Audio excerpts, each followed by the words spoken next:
നന്ദി കോട്ടപ്പള്ളി, നന്ദി. ഇത് ശരിയായിരിക്കുമോ?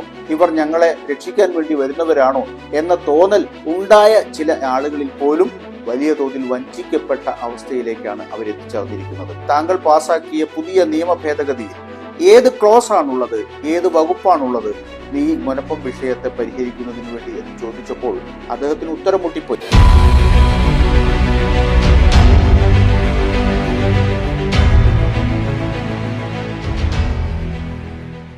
നന്ദി കോട്ടപ്പള്ളി, നന്ദി എന്ന് TP മാധവൻ അവതരിപ്പിച്ച ഒരു SI കഥാപാത്രം ആ സിനിമയിലെ ഒരു സൂപ്പർ ഹിറ്റ് സിനിമയാണ്. ആ സിനിമയിലെ നായക കഥാപാത്രമായ മോഹൻലാൽ എന്ന് പറയുന്ന നോവലിസ്റ്റിനോട് പറയുന്ന ഒരു സംഭാഷണമുണ്ട്.